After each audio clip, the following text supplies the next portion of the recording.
Isang pinagpalang araw sa inyong lahat. Tayo po'y magninilay sa salita ng Diyos. Ang pinagmumulan ng awa at tawa ng ating buhay ang salitawa.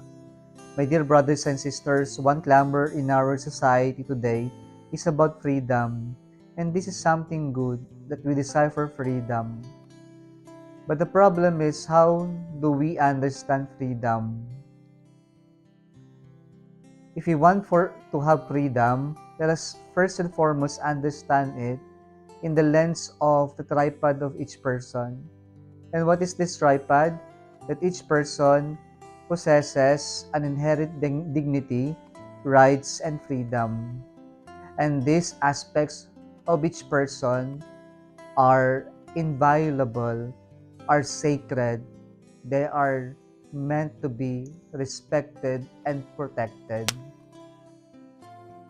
But the problem in our society today is how freedom has evolved. Freedom in our time today is about self-actualization. Kaya nga po si Pope Benedict XVI had to say about this error about truth, which is the problem on relativism.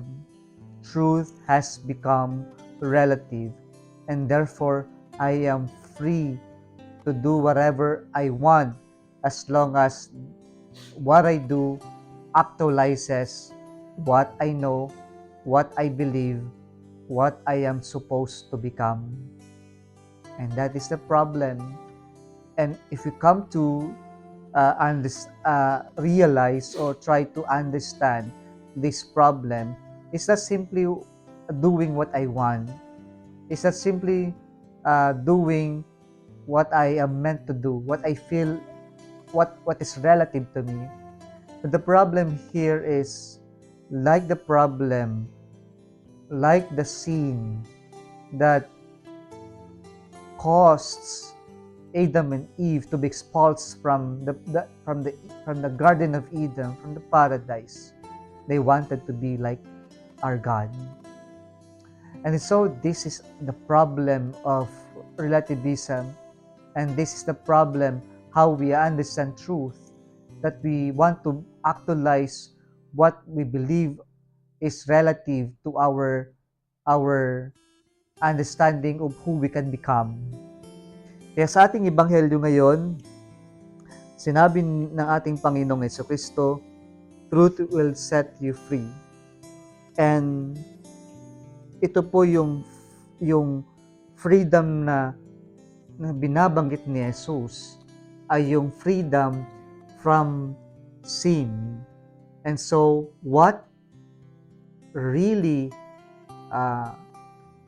mars or destroys our freedom, what takes away our freedom, is when we allow ourselves to be taken by the enemy because of sin, when we choose him rather than our God. And that is slavery, and that is what takes away our freedom. And so, who frees us, who liberates us from this slavery? Jesus says in his analogy, it is only a son who remains, who stays in the house. And so he, being the son of the Father, being the son of the only begotten Son of the Father, has the power to free us, has the power to liberate us from this slavery.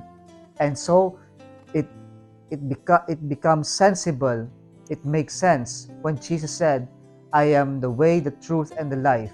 And if truth is the only reality that sets us free, and if Jesus is the truth, then it is only He who can free us, who can liberate us from the slavery of sin.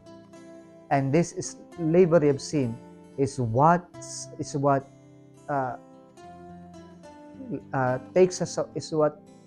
separates us from the Father, from our God.